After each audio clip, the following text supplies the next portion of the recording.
चलिए अपने आत्मा के ज्ञान और ध्यान की ओर।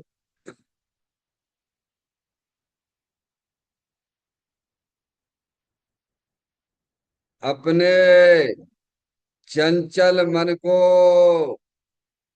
एवं चंचल उपयोग को स्थिर करने के लिए जिनवाणी माता के माध्यम से अपनी वर्तमान ज्ञान की पर्याय में सम्यक भीत ज्ञान उत्पन्न करते हुए शरीर शरीर से संबंधित जितने भी चेतन अचेतन पदार्थ हैं उनका मुझ भगवान आत्मा के साथ में किसी भी प्रकार का कोई संबंध नहीं है।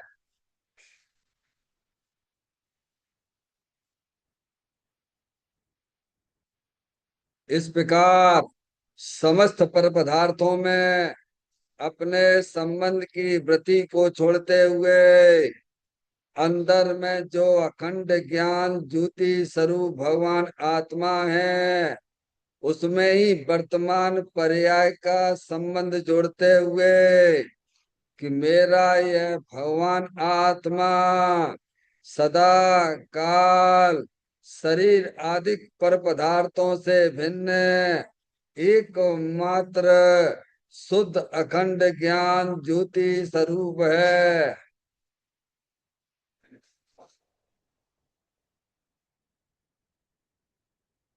ऐसा अपने आप को जानो और ऐसा ही अनुभव करो कि वर्तमान में ही मेरा यह भगवान आत्मा शरीर आदि पर पदार्थों से भिन्न एकमात्र शुद्ध अखंड ज्ञान ज्योति स्वरूप ही है।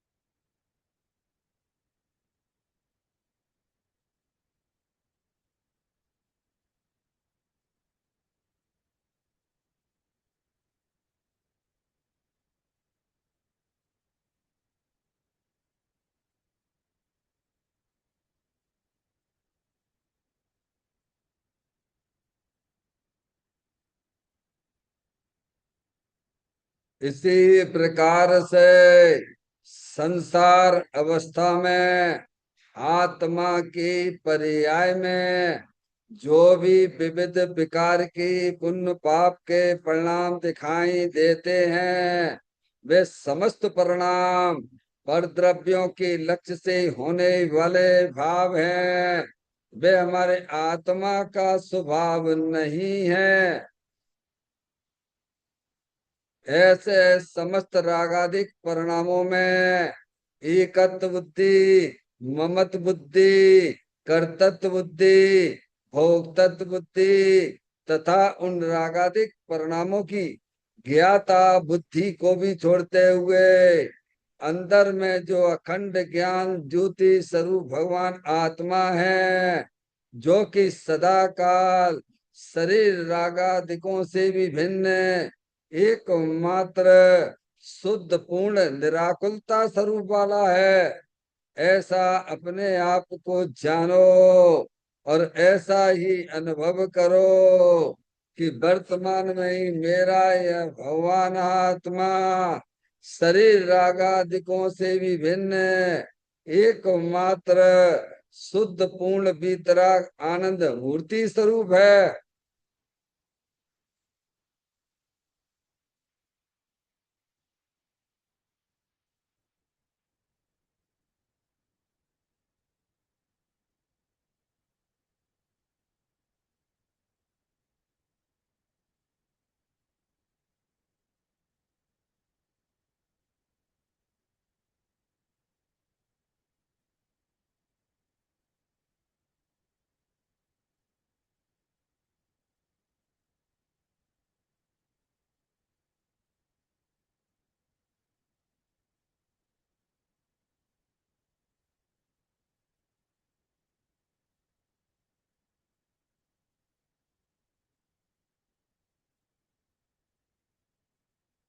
इसी प्रकार से संसार अवस्था में आत्मा की पर्याय में जो पर के लक्ष्य से होने वाला ज्ञान है, वह परलक्षी ज्ञान भी हमारे आत्मा का स्वभाव नहीं है।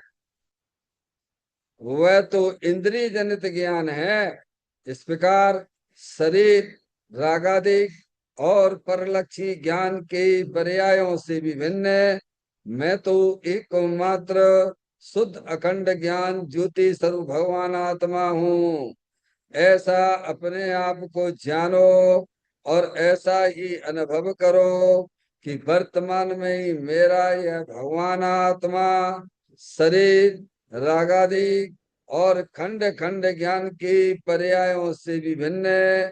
एकमात्र शुद्ध अखंड ज्ञान ज्योति स्वरूप ही है।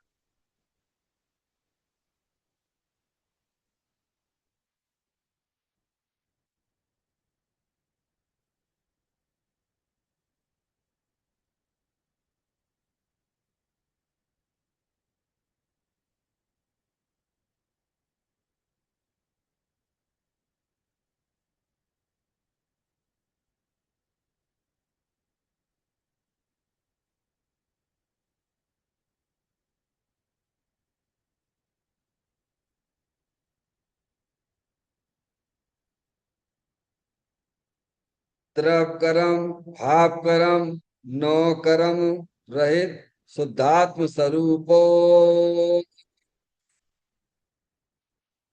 मेरा ये भगवानात्मा सदा काल शरीर आदिक नौ कर्मों से भिन्न है।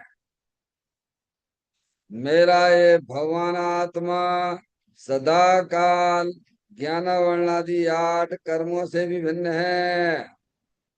मेरा ये भगवानात्मा सदा काल मोह राग देश भाव कर्मों से भी भिन्न है। इस प्रकार द्रव कर्म भाव कर्म नो कर्म तीनों कर्मों से रहित मैं तो एकमात्र परम पवित्र शुद्धात्म स्वरूप हूँ।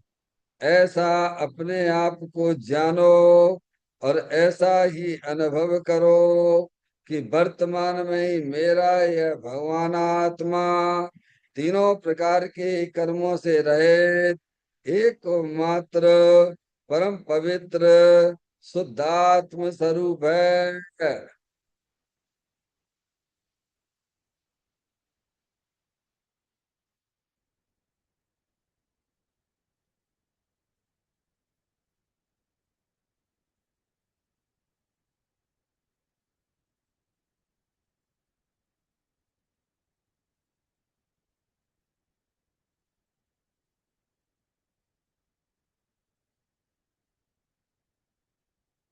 ओम नमः सिद्धेभ्य ओम नमः सिद्धेभ्य ओम नमः सिद्धेभ्य चिंतामणि सम स्वयं का चैतन्य तत्व महान है। निज का करूं मैं चिंतवन निज का करूं श्रद्धान में शुद्धात्मा ही देव है जो गुण अनंत निदान है। मैं स्वानुभव में देख लूं आत्मा स्वयं भगवान है। मैं स्वानुभव में देख लूं आत्मा स्वयं भगवान है। लिम्मण जान परिठिया कम कलंक डेवी अपाल दौजे पर ते परम पड़वी सब कर्म मल्लिका नाश करो अरु प्राप्त कर निजो आत्मा। जो ले निर्मल ध्यान में, नमो कर कल परमात्मा। सब नाश कर घन गाति अरवरे, अंत पद को पालिया। कर नमन उन जिन देवी को यह, काव्य पथ अपना लिया।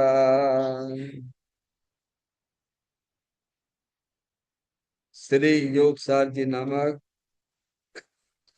परम आध्यात्मिक ग्रंथ स्वाध्याय हेतु में विराजमान है। आज से 1400 वर्ष पहले इस महान पवित्र ग्रंथ की रचना दिगंबर संत योगेंद्र महाराज जी हुए हैं। उन्होंने इस महान पवित्र ग्रंथ की रचना की और उन्होंने इस ग्रंथ का नाम योग सार जी रखा। योग सार जी का सीधा सा अर्थ है मुक्ति के मार्ग में योग का मतलब जोड़ होता है। किसका किसके साथ में जोड़ करना? तो अर्यंत परमात्मा कहते हैं कि अपनी वर्तमान सुत ज्ञान की पर्याय का अंदर में जो अपना त्रिकालिक ध्रुव भगवान आत्मा, जो कि सदा काल द्रव्य कर्म भाव कर्म नौ कर्म से रहित एकमात्र शुद्ध अखंड ज्ञान ज्योति स्वरूप है। ऐसी ज्ञायक प्रभु परमात्मा में अपनी वर्तमान शुद्ध ज्ञान की पर्याय का संबंध जोड़ने का नाम योग है। जैसे शास्त्रीय भाषा में सम्यक दर्शन सम्यक ज्ञान भी कहते हैं। और चैतन्य भगवान आत्मा में ही अपनी वर्तमान पर्याय को मग्न कराना, लीन करना, उसमें स्थिर करना, उसे सार कहते हैं, यानी सम्यक चारित्र कहते हैं।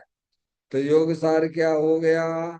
सम्यक दर्शन, सम्यक ज्ञान, सम्यक चारित्र वाली निर्मल पर्याय, पवित्र पर्याय, जो अपने आत्मा के आश्रय से प्रकट होती है, इसे यहाँ योग सार कहते हैं। और इसे ही अरिहंत परमात्मा मोक्ष मार्ग कहते हैं और इसी का नाम धर्म है। देखिएगा योग सार ग्रंथ के माध्यम से हम और आप यहाँ 86 नंबर की गाथा का स्वाध्याय चल रहा है।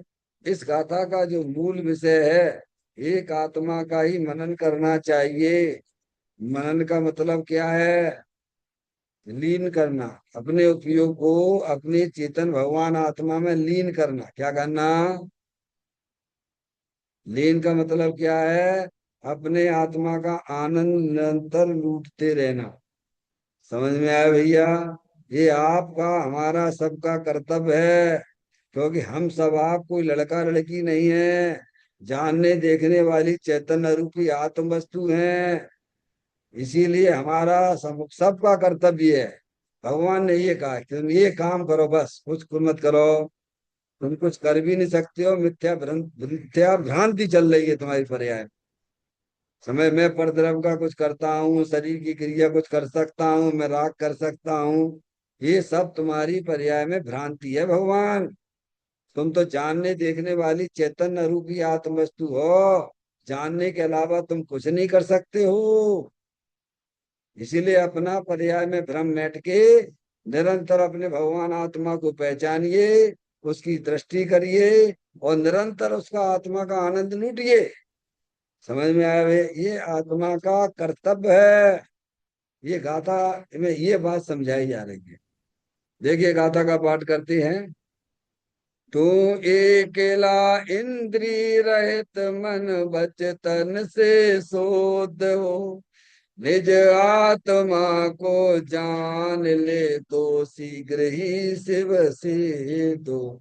तू एकला, एकले ही तो हो ना भैया। माता जी, तू यानी मैं।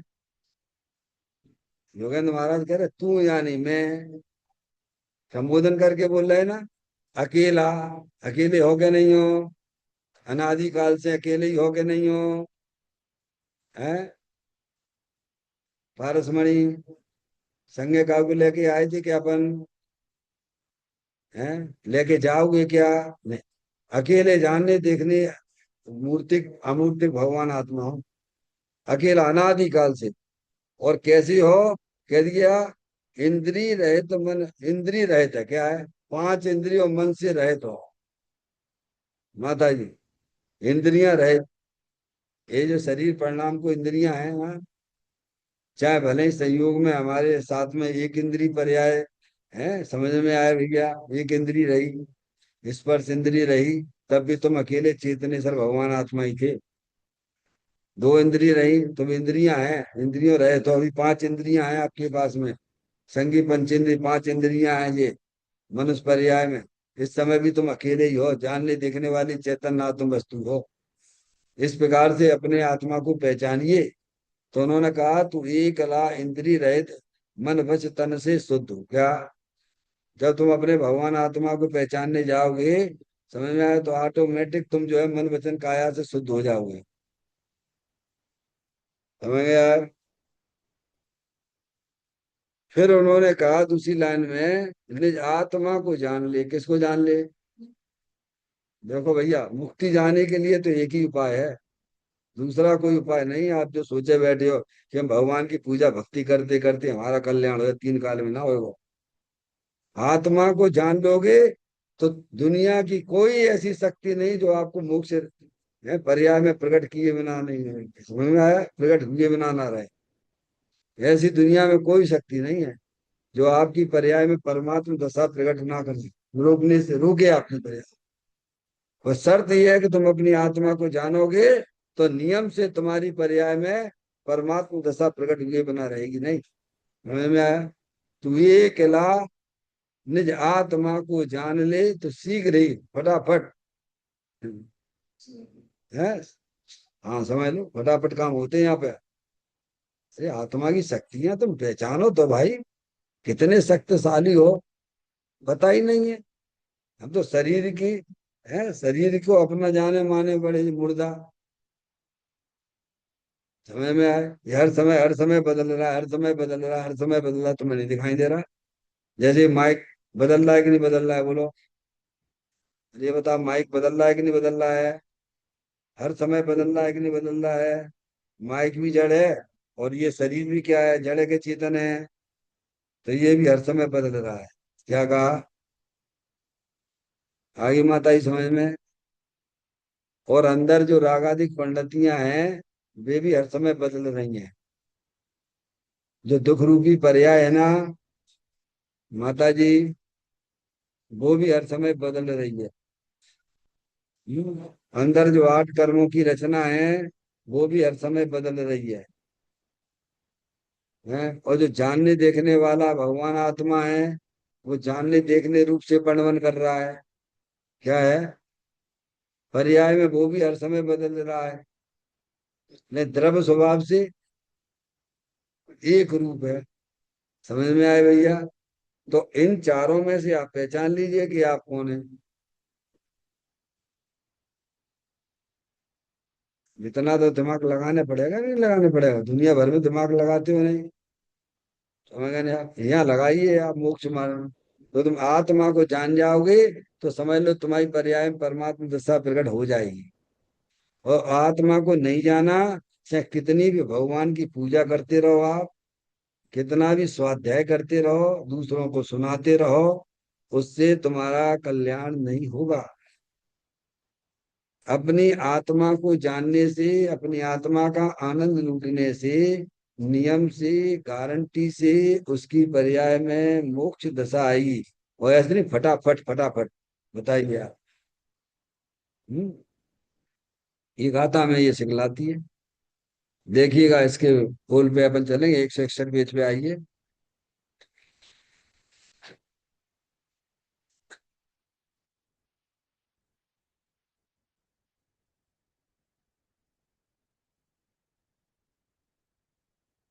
गुणभद्राचार्य की बात करते हैं। पहले योगन देव ने भी यही बात बताई है, और उससे पहले जो है और आचार्यों ने भी है। समझ में आया भैया?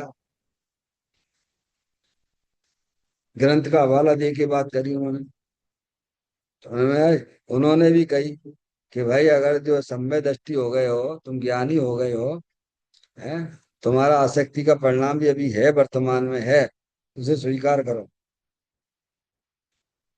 समझ गया? जो चीज है उसे स्वीकार करने में कहाँ दिक्कत आ रही है? है? सम्य दृष्टि जीव है, उसके भी आसक्ति का परिणाम है।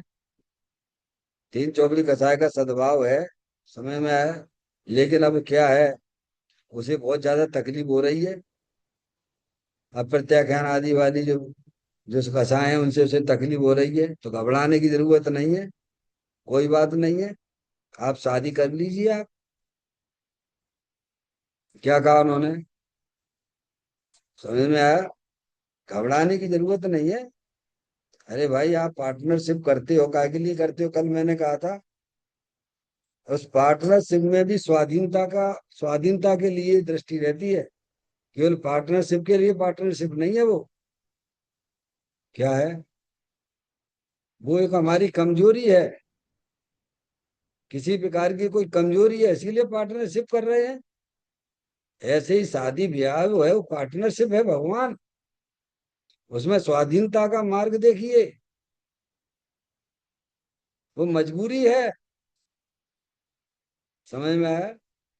लेकिन मजबूरी है, इसका मतलब ये नहीं है कि तुम जो है कैसा में है, बाहर में धर्मात्मा दिखने के लिए मिथ्या दृष्टि श्रद्धानी साधु के पास चले जाओगे, बाहर से तुम्हें धर्मात्मा कहने लग जाएंगे, तो तुम्हारा ये भव तो बिगड़ेगा ही।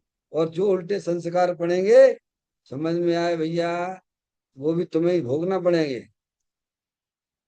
समझ में आया? इसलिए विवेक से काम करिए, घबराइए मत बिल्कुल भी। बाहर के धर्मात्मा बनने से, दिखने से तुम्हारा भला नहीं होगा। समझ में आया भैया? अपने आप को पहचानिए। कोई बात नहीं, शादी कर लीजिए आप। दिक्कत क्या है?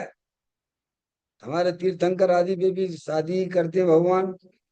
ये तो हुंडा व सरपणी काल है जो पांच तीर्थंकरों की शादी नहीं हुई है।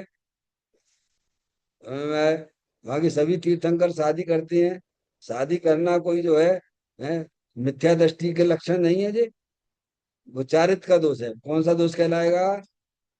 पारसमणि। हाँ, ये पहचानना पड़ेगा भाई साहब, गड़बड़ सड़बड़ नहीं चलेगी बिल्कुल भी। हाँ, सीधा कहा उन्होंने। शादी करना तो चारित्र का दोष है। समझ गए? अपनी आत्मा को नहीं जानते हो आप, ये श्रद्धा का दोष है। अपने आप को आत्मा नहीं मानते हो, श्रद्धा का दोष है। समझ आए? तो आप श्रद्धा से और ज्ञान से अपनी आत्मा के साथ तो बैठो पहले, सबसे पहले। जिसके लिए जनवाणी माता में सब एक सम्य दर्शन की महिमा गाई गई है। समझ में आया भैया? सम्य दर्शन होने के बाद बहुत सारी आपकी काय समय त्रियंच गति की वे पर्याय से गायब हो जाएंगी तुम्हारी। आने वाली है नरक गति में तुम्हें नहीं जाना पड़ेगा माता जी। समझ में आया? और मनुष्य में भी तुम्हें जो है नीची नहीं, बढ़िया बढ़िया ऊंची ऊंची अच्छी धर्म दिगंबर धर्म की काय सब मिलेंगे। राजा महाराज जैसे आपके अपने महावीर भगवान को सम्य दर्शन हुआ शेर शेर की पर्याय में। फिर उन्होंने शरीर के उस शेर की पर्याय को छोड़ के देवगति में गए। और देवगति के बाद फिर राजा भय, फिर वहां मुनि हुए। और फिर वो जो है देवगति में गए, और फिर यहाँ राजा हुए, फिर मुनि हुए। समझ में आया भैया? उसके बाद देखिए आप सम्य दर्शन की कितनी महिमा है। क्या भैया? एक बार जीव को सम्यक दर्शन हो जाता है और उसका सम्यक दर्शन बना रहता है, तो फिर उसकी पर्याय दो चार आठ भाव में वह सीधे निर्माण को प्राप्त करता है। ऐसा भी ग्रंथ के अंदर आता है पारसमणि, कि सम्यक दर्शन हो जाने के बाद चाहे भले अर्थपुतकल परावर्तन शेष रह गया हो, लेकिन वो मोक्ष में तो जाएगा ही जाएगा। इसीलिए बात को भी यहाँ सिद्ध किया गया। सिद्धंति चारित्र भट्टा, दर्शन भट्टा ना सिद्धंति। जो चारित्र से भ्रष्ट है वह भी मुक्ति को प्राप्त कर लेता है, लेकिन जो दर्शन से भ्रष्ट है वह मुक्ति को प्राप्त कभी नहीं करता है। समझ में आ गया भैया? इसलिए दर्शन और चारित्र के भेदों को भी हमें समझना चाहिए। हम्म। तो कहते हैं, जो आत्मानुशासन में कुलभद्र स्वामी लिखती हैं कि मुनि को योग है कि वे बारंबार सम्यक ज्ञान का अभ्यास करके उसको बढ़ाते रहें। चैतन्य ज्योति स्वरूप आत्मा की दृष्टि पूर्वक ज्ञान का विकास करें, अर्थात आत्मा की सर्व शक्तियां, आनंद, शांति, चारित्र, वीर आदि का विकास हो और राग को घटावे, ज्ञान को फैलावे, वह मुनि का योग का है। क्या कहे? देखो गृहस्थ में भी यही बात बताई गई थी ऊपर पैराग्राफ में, ध्यान रखिएगा। हर पैराग्राफ का अपना अपना महत्व है। आप अगर ध्यान से पढ़ेंगे समझेंगे तो। गृहस्थ अवस्था में है, ऊपर वाला पढ़ लीजिए योगेंद्र देव ने क्या कहा है, वो भी पढ़ लो, फिर इसको अपन पूरा कर लेते हैं। या योगेंद्र देव भी यही कहते हैं कि समय दृष्टि होने पर भी विषयों की आसक्ति तेरे ना छूटे तो गृहस्थ आश्रम में रहकर क्या करना, गृहस्थ आश्रम में रहकर। समझ गए आप? अरे भाई, ठीक, गृहस्थ आश्रम दो प्रकार के बताए हैं, श्रावक धर्म और मुनि धर्म। समझ में आया है? और मुनि तक पहुंचने के लिए तो भी सारी चीजें हैं भी आपको बराबर अत्याचार रहित पालन करना चाहिए कि नहीं करना चाहिए, कि सीधे जाके कैसे मुनि बन जाना, बहुत बड़ी भूल में हो। समय में आप पूरी मनुष्य पर हार जाओगे। कायदे से कहता हूँ, लौकिक में भी आप पढ़ाई क्रम क्रम से पढ़ते हो, तो मोक्ष मार्ग में भी सब क्रम क्रम से है। आगे की प्रतिमाएं भी है ना, है जो माने तीसरे नंबर की प्रतिमा का जो है क्या करते हैं, तीसरी प्रतिमा लेने से पहले वो अपने जो है उसमें आचरण में उसके दे देती है, लेकिन उसमें दोष लगता है। समझ लिया, कुछ तीसरी प्रतिमा लेनी है तो दूसरी प्रतिमा वो निर्तिचार पालेगा और तीसरी प्रतिमा का अभ्यास करेगा। क्या करेगा? माता ही समझ में आ रही बात? जैसा आगम में पहली प्रतिमा, दूसरी प्रतिमा, तीसरी प्रतिमा सब ज्ञानियों की है वे, हर जिस प्रतिमा में रहेगा उसको निर्तिचार पालन करेगा। और जो आगे वाली प्रतिमा का वह क्या है, नियम नहीं होगा उसका, लेकिन अभ्यास के रूप में होगा। आगे बात समझ? तो गृहस्थ आश्रम की जो 11 प्रतिमाएं हैं उन्हें निर्तिचार पालन करते हुए आगे बढ़िए आप। हम्म? उनमें दूस ना लगे। समझ में आया भैया? नहीं, सम्य दृष्टि जीव तो अवृति है, उसको तो कोई प्रतिमा है ही नहीं है, तो कोई बात नहीं है। श्रद्धा ज्ञान से तो बैठा अपनी आत्मा के साथ में है। अब वो आगे आगे चल के वो प्रतिमा भी लेगा, प्रतिमा भी लेता गृहस्थ आश्रम में रह के। तो क्या रहता गृहस्थ आश्रम में रह के ये करता है, देखो आप पढ़ो क्या लिखा है। गृहस्थ आश्रम में रहकर आत्मा का मनन करना, क्या करना, और जब आत्मिक सुख का प्रेम अधिक बढ़ जावे, क्या हो जावे, ऐसा खेल है ये। हाँ, समझ गए आप? निरंतर अपनी आत्मा का मनन यानी बस आनंद आनंद रहो, आनंद में रहता, आनंद में, आनंद में यथाशक्ति। लेकिन उसमें बहुत सारे राग के संबंध आ जाते हैं ना बीच में, पारसमणि, शुभ अशुभ के आते हैं ना गृहस्थ अवस्था में। क्या कह रहे हैं, तो वो जरा मुनराज जैसा आनंद नहीं मिल पा रहा है। क्या कहा? क्योंकि अभी है, अवरति है, समझे, बहुत सारे संबंध बाहर के बने हुए हैं। लेकिन उसका प्रयत्न तो यही कि अपनी आत्मा का आनंद लूटना, मनन करना, चिंतन करना, विचार करना, अपने आत्मा का कोशिश करना, अपने अंतर्मुख होकर अपने आत्मा का आनंद लूटना। ये गृहस्थ अवस्था में ये प्रैक्टिकली चलता है। समझ में आगे भगवान? हम्म। और जब आत्मिक सुख का प्रेम अधिक बढ़ जाए, क्या हो जाए, अब काय जैसे अब वो गृहस्थ आश्रम श्रावकपना अब पहली प्रतिमा से चालू होता है, दूसरी प्रतिमा, तीसरी प्रतिमा, ऐसे ऐसे है, अंदर से कसाय टूटती जाती है और अंदर जो है आनंद की अतीन्द्रिय आनंद बढ़ता जाता है। समझ में आई? पर्याय का झुकाव अंदर में चेतन भगवान आत्मा की तरफ होने से अतीन्द्रिय आनंद बढ़ता रहता है और कसाएं टूटती रहती हैं। अब कसाएं अंदर से टूट रही हैं तो वो पहली प्रतिमा संबंधी, दूसरी प्रतिमा संबंधी, तीसरी प्रतिमा संबंधी। अस्थि नास्ति से समझना इस बात को। क्या होता है, पर्याय जो जो विज्ञानगण होती जाती है अपने स्वभाव में, तैसे तैसे ज्ञानी श्रावक जीव का अतीन्द्रिय आनंद अंदर में बढ़ रहा है और राग टूटता जा रहा है। राग कब टूटता है? वैर मुक्ता से टूटता है कि अंतर्मुक्ता से टूटता है, बोलो। अरे वैर मुक्ता से तो राग बढ़ता जाता है भगवान, टूटने की बातें तो छोड़ दो। अंतर्मुख होने से पर्याय का अंदर आनंद बढ़ता जाता है और राग टूटता चला जाता है। जब राग टूटता चलाता जाता है तो उस संबंधी बाहर में उसकी जो प्रतिमाएं आदि के जो स्वरूप व्यवहार के लिखे हुए हैं वो उसके जीवन में दिखाई देंगे। इसका नाम श्रावक है। क्या माता जी, मुझे बात समझ में आ रही है भैया? कहते हैं जब आत्मिक सुख का प्रेम अधिक बढ़ जावे, क्या हो जाए? कहाँ तक ये है? प्रैक्टिकल करके देखो आप। करते क्या हो? घर में क्या करते रहते हैं बता? अरे क्या करते हो भाई घर में? हमको ज्ञानी बन के रहना भगवान। हर द्रव को अपना मत जानो, हर द्रव को अपना मत जानो। समझ में आया? ज्ञानी कहते हैं रागादिक परिणतियां भी उत्पन्न, विध्वंसी आश्रत तत्व भी मेरा नहीं है। इनसे भेद ज्ञान चलता रहता है अंदर में और दृष्टि द्रव स्वभाव के ऊपर पड़ी रहती है तो राग कटता रहता है और बाहर में प्रतिमा आदि के स्वरूप भी दिखने लग जाते हैं। समझ में आ गई भैया? कि अभी अजीब देश वृत्ति हो गया है। बाहर से तो तभी पहचानेंगे ना। ये महिला 4 महीना की है, 5 महीना के गर्भ से, 6 महीने की गर्भ से है। समझ में दिखने लगता है ना भैया। ऐसी ये जीव जो है चौथी प्रतिमा, पांचवी प्रतिमा, छठवीं प्रतिमा वाला है। कैसे पहचानोगे? बाहर के व्रत से पहचाने। और अंदर में क्या हो रहा है? अंदर में अतीन्द्रिय आनंद बढ़ रहा है, कसाय कट रही है इधर।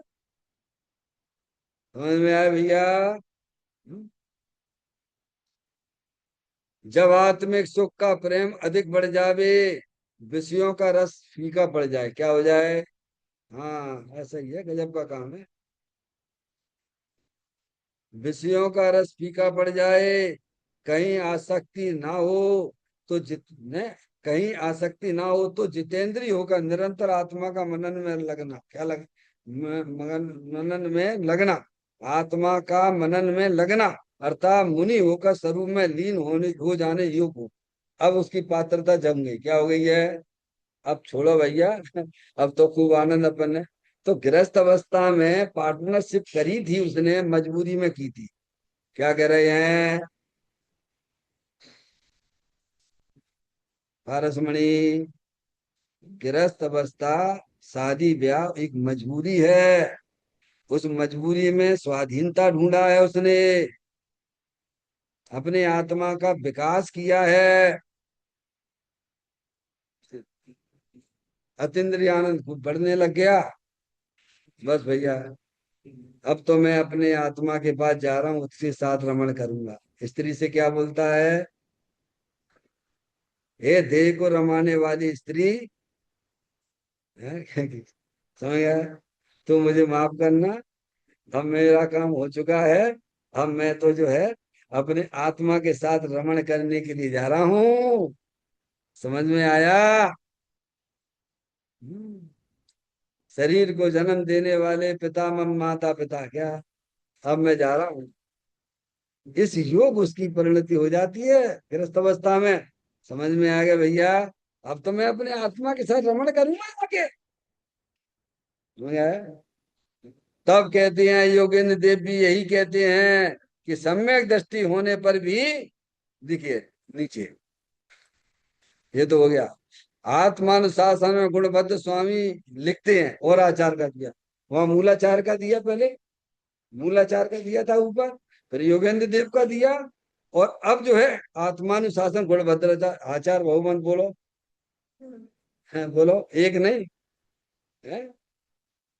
आत्मानुशासन गुणवत स्वामी कहते हैं मुनि को योग है, क्या है? मुनि को क्या योग है? मुनि को क्या योग है कि बढ़िया बढ़िया मंदिर बनवाना, बढ़िया बढ़िया धर्मशालाएं बनवाना, ये योग है? ये मुनियों के काम है ये? अरे भैया कछु तो सोचो यार, हैं? कछु तो दिमाग लगाओ अपनो अपनो। ये मुनि के काम है क्या मंदिर बनवाना, पंचकल्याण करवाना? हैं? और हम मेरे मुनि माने बैठे हैं, मूर्ख हो एक नंबर, जिनवाणी पढ़ते नहीं हो आप लोग। श्रद्धा ज्ञान कहीं ठिकाना नहीं है। समझ में आया? कहीं लिखा है मुनि के योग्य क्या है, देखो पढ़ो आप, कि बारंबार सम्यक ज्ञान का अभ्यास करके उसको बढ़ाते रहें। किसको? जो पर्याय में, जो ग्रस्त अवस्था में जो दो चौकड़ी कसाय के अभाव पूर्व जो अतीन्द्रिय आनंद जो प्रकट किया था, उसको बढ़ाते रहें। तो अपने आत्मिक आनंद को बढ़ावे। समझ में आ गई कि नहीं आ गई भैया? पारसमणि, ये काम धोरूंगा मुनियों के? होंगे? अरे मुनि हुए तुम्हें क्या करना है, दुनियादारी के जन जन से क्या लेना देना है? वे तो 9 कोटि से आरम हिंसा के त्यागी होते हैं भैया। हैं? नहीं आई समझ में? मंदिर बनवाएंगे तुम्हारे मुनिराज, ये तो श्रावकों के काम है भगवान। मुनि हुए तो काय के लिए हुए हैं? निरंतर अपनी पर्याय में जो ग्रस्त अवस्था में दो चौकड़ी कसाय का आनंद चल रहा था, उसको बढ़ाते हैं और बढ़ाते हैं। क्या करते हैं? और अंदर से कसाय को तोड़ते हैं। क्या के लिए मुनि होते हैं? ये लिखा है, देखो पढ़िए आप ध्यान से। कहते हैं वे बारंबार सम्यक ज्ञान का अभ्यास करके, काय का अभ्यास करके? ताते जनवर कथित तत्व अभ्यास करीजे, संशय विप्रम मोह त्याग आपो लख लीजिए। सम्यक ज्ञान का अभ्यास करने, वस्तु स्वरूप का, बस निरंतर वस्तु स्वरूप का चिंतन मनन में रहना। क्या रहना? यहाँ कोई करता धरता नहीं है, सब अपने में रह के अपना परमन कर रहे हैं। क्या कह रहे? मैं किसी को समझा नहीं सकता हूँ, मैं तो जानने देखने वाली चैतन्य रूपी आत्म वस्तु हूँ। ऐसा बारंबार बारंबार वस्तु स्वरूप का सच्चा सम्यक ज्ञान का ना, सम्यक ज्ञान का अभ्यास करना, बारंबार करना, बारंबार करना है। अहंकार मत कर लेना कि मेरे समझाने से ही समझ गया। समझ में आ गई बात? हाँ, निहाल मोह राजा कब्जा कर लो अनादिकाल से। हाँ, बारंबार बारंबार, हर समय हर समय हर समय हर समय। मैं बोलने वाला नहीं हूँ, मैं चलने वाला नहीं हूँ, मैं समझाने वाला नहीं हूँ। क्या? मजाक को भी करने वाला नहीं हूं, मैं तो चेतनेश्वर भगवान आत्मा हूं। ऐसा बारंबार सम्यक ज्ञान है वस्तु स्वरूप का सच्चा अभ्यास करना। क्या करना? कब तक करना? तो बोलो क्या लिखा है? भेद विज्ञानता सिद्धा सिद्धा किल केचन है। जब तक ज्ञान ज्ञान में प्रतिष्ठित ना हो जाए, तब तक उसका अभ्यास करके रखना। ये लिखा है सुनो। काय का अभ्यास करना? सम्यक ज्ञान का अभ्यास करना, बारंबार करना। हालांकि वहां भी करते थे गृहस्थ अवस्था में, अब तो जहाँ तो वो भी खत्म। हम अब नहीं हुए तो अब क्या आएगा? विग्रस्त गृहस्थ अवस्था संबंधी जो आती थी तो रुकावटें आती थी, तो फिर तो राग चले गए। चलेगा कि नहीं चलेगा बोलो भैया? अब कौन की स्त्री, कौन के पिता, कौन की मम्मी? पारसमणि, एक बार मैं वहां गया था पर्यूषण पर में। हरिद्वार के पास कौन सी जगह है वंदना? है रुड़की। मैं रुड़की गया था पर्यूषण पर में। तो एक महाराज ऐसे थे, क्या अपने मम्मी का स्वागत कर, मैं अपने पापा का स्वागत कर रहे थे। क्या तेरे मम्मी पापा भगवान? अब तुम मुनि हो गया, तुम्हारे मम्मी पापा काहे के? अभी भी राग काम कर रहा है, अभी तो मम्मी पापा दिखाई दे रहे हैं क्या? हैं? समझो बहुत बड़ी भूल है। अभी दृष्टि वही की वही पड़ी हुई है। कोई परिवर्तन, दृष्टि में कोई परिवर्तन नहीं आया। संयोग।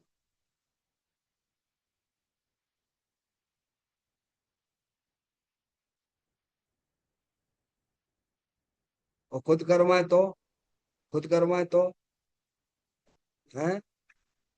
नहीं, नहीं कराते ऐसा है क्या? गारंटी है तुम्हारे पास में?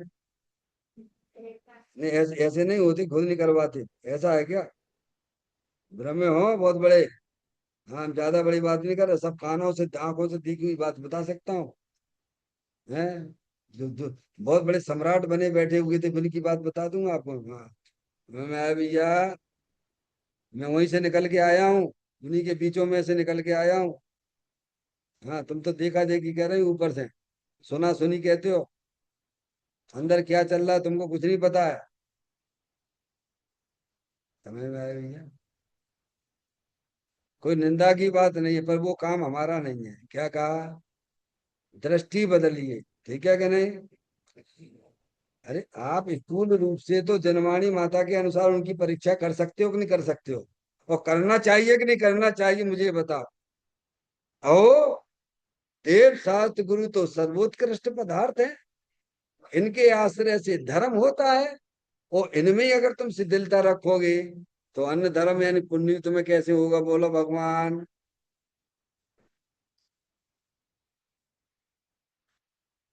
बाहर से कुछ तो लक्षण बताए कि नहीं बताए हैं?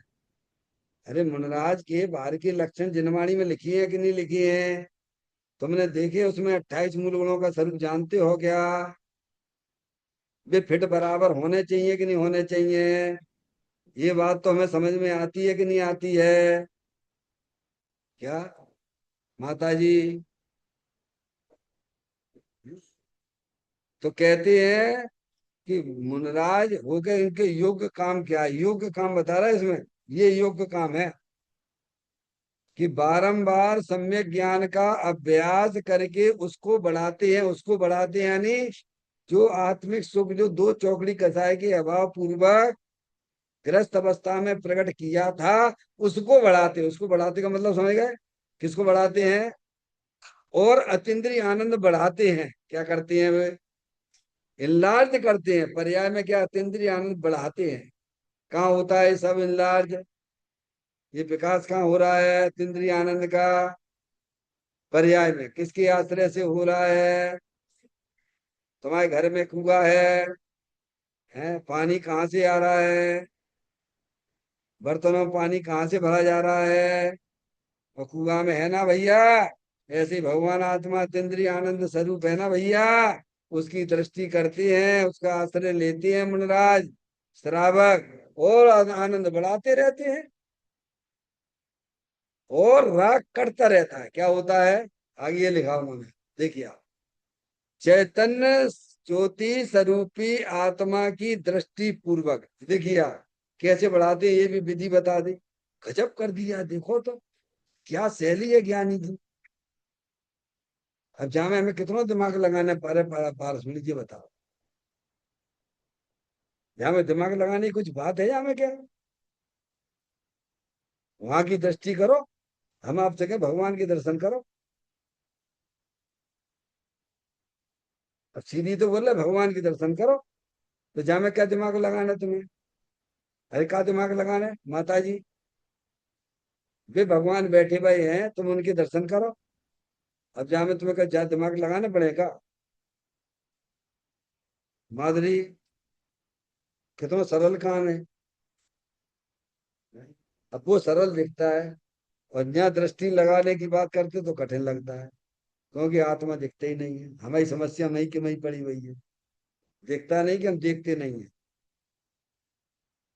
ईमानदारी से बोलना। आत्मा दिखता नहीं कि हम देखते नहीं है। हैं, बोलो क्या बोले माल? तो फिर आप गलती स्वीकार कर लो ना भगवान। हैं? वो थे ना अपने, वो अपने, उन्होंने जो है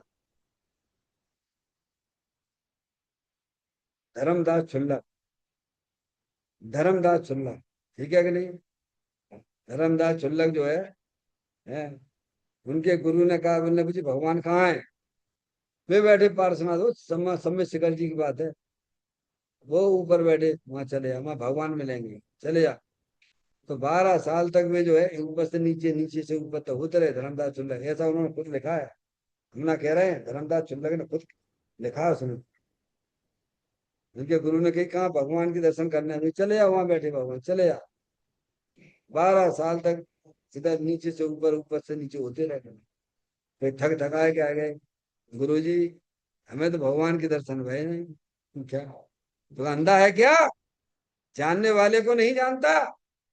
अरे इसे ही भगवान कहते हैं, और क्या है। जब भी लॉटरी खुलेगी तो ऐसी ही खुलेगी, ध्यान समझना आप। जानने वाला नहीं जानना, बोलो। जानने वाला ही तो जानने में आता है ना, इसे ही तो भगवान कहते हैं ना। तो कहते हैं चैतन्य ज्योति स्वरूप आत्मा की, किसकी, किसकी? चैतन्य ज्योति, हम तो हर बार बोलते हैं, शुद्ध अखंड ज्ञान ज्योति स्वरूपो हम। क्या, ये ज्योति कभी बुझने वाली नहीं है, ध्यान रखिएगा। अगर आपने इस ज्योति में, जैसे कोई अखंड ज्ञान ज्योति होती है ना, उससे छोटे छोटे दीपक जलाए जाते हैं, वो तो जड़ की बात है। यहाँ अखंड ज्ञान ज्योति स्वरूप है। भगवान आत्मा तो अनादि से ही अखंड ज्ञान ज्योति स्वरूप है। छोटे छोटे समय दर्शन ज्ञान चारित्र के दीपक जला लो भगवान। ज्ञान ये करते हैं, कहते हैं चैतन्य ज्योति स्वरूप आत्मा की दृष्टि। देखो दृष्टि करी नहीं, यानी पर्याय का झुकाव कहाँ हो गया मम्मी माता जी? द्रव स्वभाव की तरफ। दो चीजें हैं ना, द्रव और पर्याय, द्रव और पर्याय। अब पर्याय इधर उसने दृष्टि करी, जैसे हम आपकी तरफ देख रहे हैं, तो पीछे का नहीं दिख रहा है। एकाग्रता से देखते हैं तो जो है सब बाकी की चीजें भी गोल हो जाती है। ऐसे ही उपयोग जो है केंद्रित होकर यहाँ आ जाता है, सिमटता हुआ।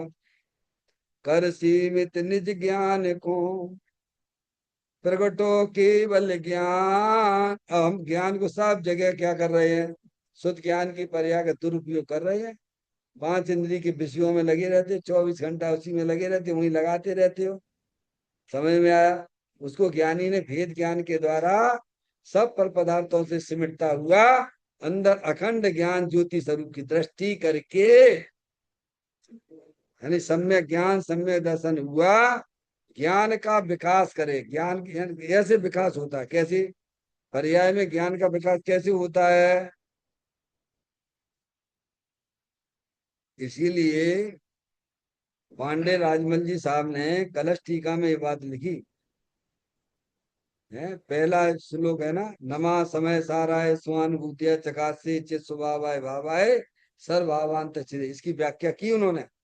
तो उन्होंने लिखा उसमें कि 6 द्रव्यों को जानने वाले को ज्ञान भी नहीं होता है और सुख भी नहीं होता है, और जाननहारे को जानने पर ज्ञान भी होता है और सुख भी मिलता है। चाहे विद्वान से बात कर लो ज्ञानी, और चाहे मनराज से बात पूछ ले, भगवान सब एक ही बात करेंगे। यहाँ भी वही कह रहे हैं कि तुम अपने उपयोग को अपने चेतन भगवान आत्मा अखंड ज्ञान ज्योति स्वरूप है, उसका आश्रय लेते हुए आगे बढ़ो, मोक्ष मार्ग में बढ़ो। क्या? और पर्याय में अतीन्द्रिय आनंद का विकास होगा। क्या का होगा?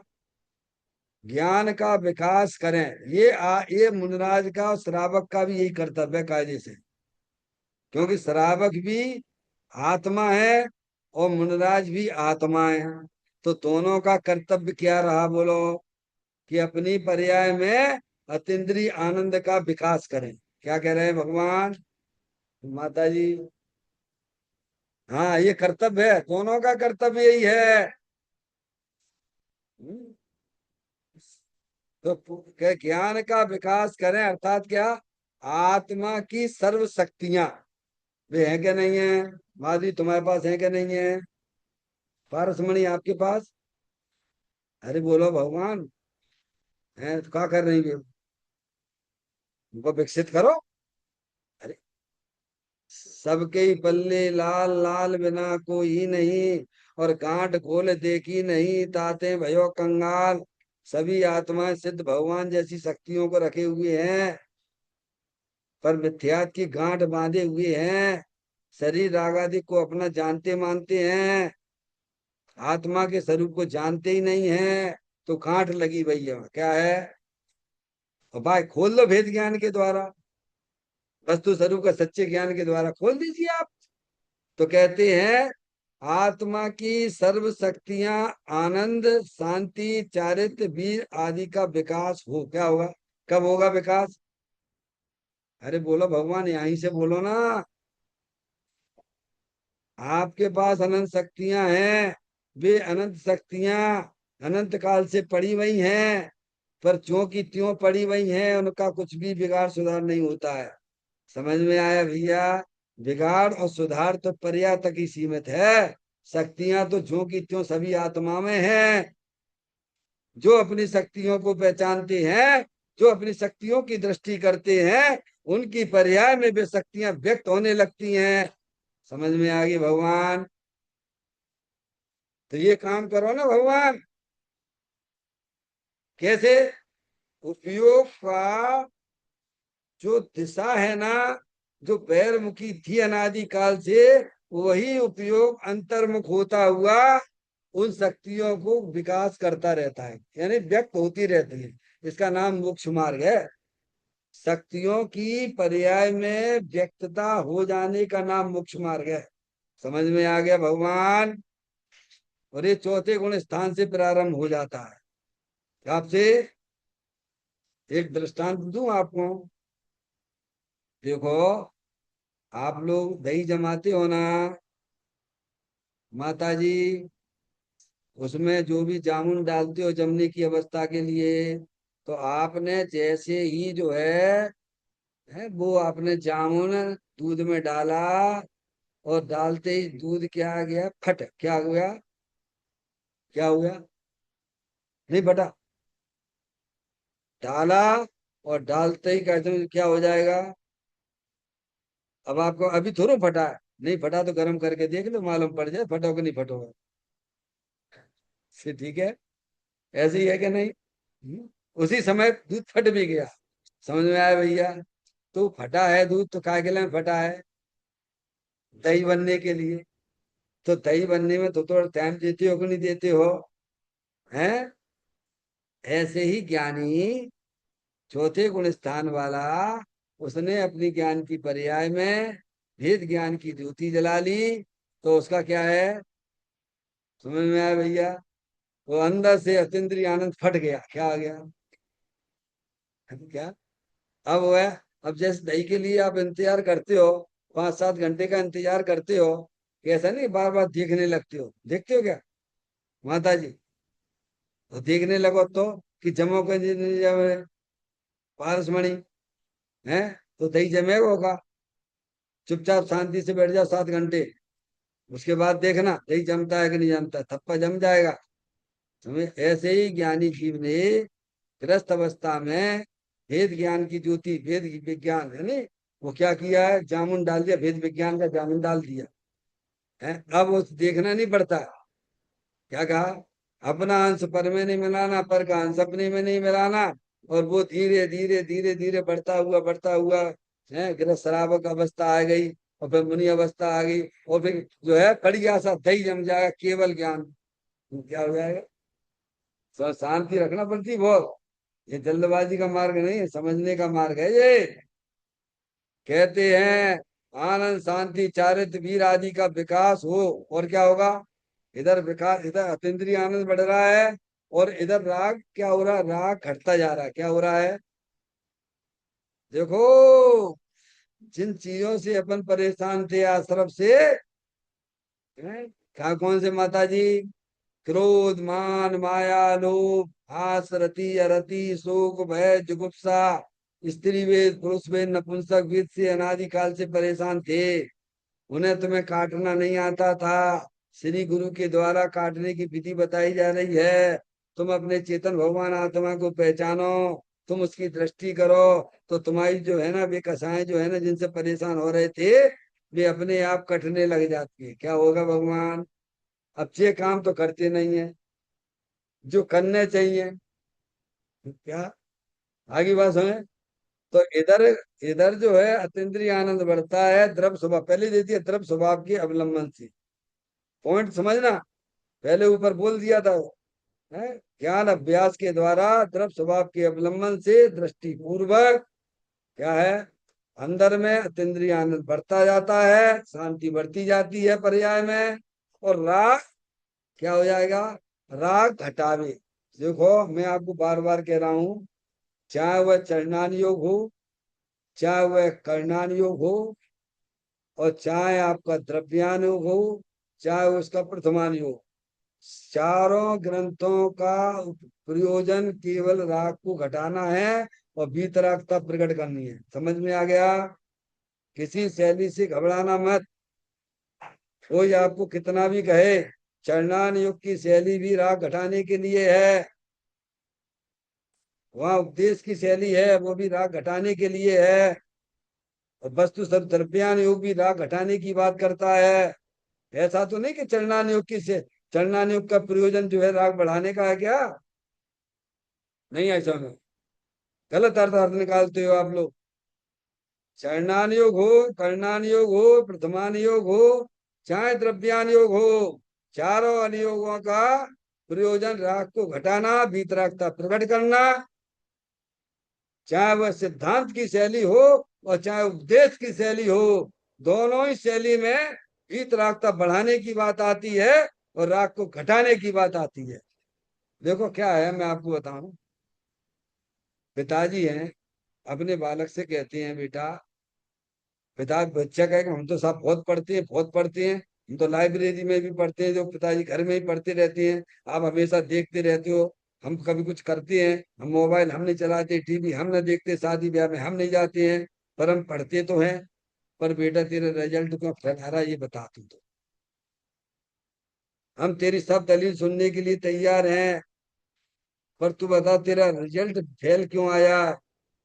तो ऐसे ही हमारे अरिहंत परमात्मा ज्ञानी साधु परमेष्ठी कहते हैं कि हमें तो तुम्हारा राग घटना चाहिए। तुम्हें कोई भी शैली से मतलब नहीं है कि चरणान युग की शैली में ऐसा है, कर्णान युग की शैली में ऐसा है। समझ में है? प्रथमान युग की हमें तो राग घटता हुआ मिलना चाहिए और पर्याय में अतीन्द्रिय आनंद प्रकट बढ़ता हुआ होना चाहिए। समझ में? आज का बहुत उल्टा सीधा चल रहा है, हमें वही उलझा के रख देते हैं। चारों अनुयोगों का सार क्या है बोलो? वीतरागता है, राग का नाश होना चाहिए। ऐसे ही पिताजी कहते, बेटे हमें उससे कोई लेना देना नहीं है, समझा? तुम तो बस हमें उत्तीर्ण चाहिए। क्या चाहिए?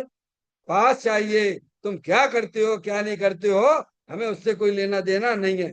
तुम भगवान की पूजा भक्ति करके भी अगर राग खत्म करना चाहते हो तो करो, वीतरागता लाते हो तो लाओ, हमें कोई तकलीफ नहीं है। हमारा प्रयोजन तो एक ही होना चाहिए, परिणामों में राग घटता हुआ हो और अतीन्द्रिय आनंद वीतरागता बढ़ती हुई हो। पक्ष किसी का नहीं, उद्देश्य हमारा एक होना चाहिए। तो क्या नहीं कहते, देखो ये विधि बिल्कुल सही है। क्या कह रहे हैं? इसका ये विधि सही है कि उपयोग जब अंतर्मुख होता है तो नियम से अतीन्द्रिय आनंद वीतरागता बढ़ती जाती है और राग घटता जाता है। ये विधि है, समझ गए नहीं आप? अब आप जैसे भी करो, हमें कोई तकलीफ नहीं है। चरणान योग से घट रहा है तो चरणान योग से करो, कर्णान योग से घटता है राग तो कर्णान योग से घटाओ, पर राग घटना चाहिए, वीतरागता प्रकट होना चाहिए। समझ गई बात?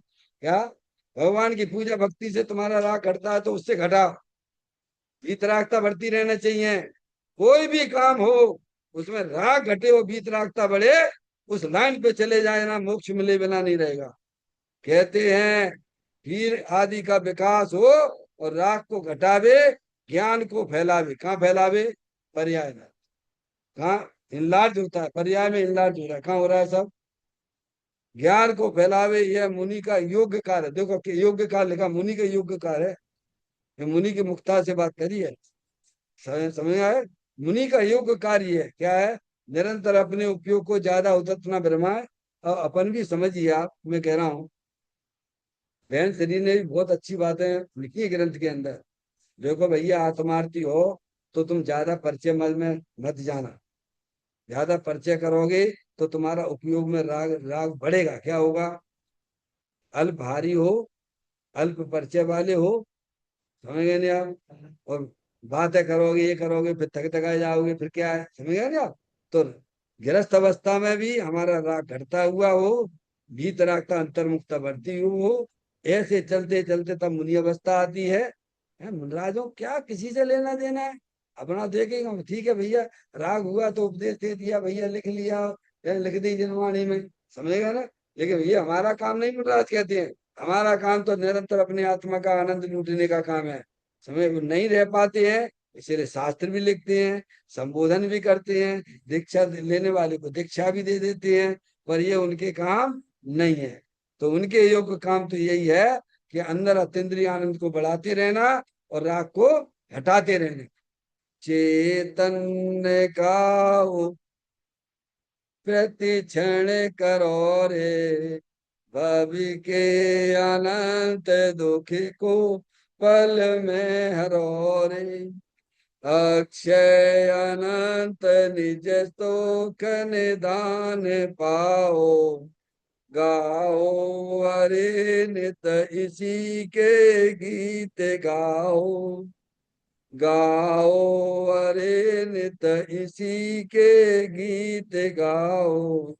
नौवान नमोकार मत का स्मरण।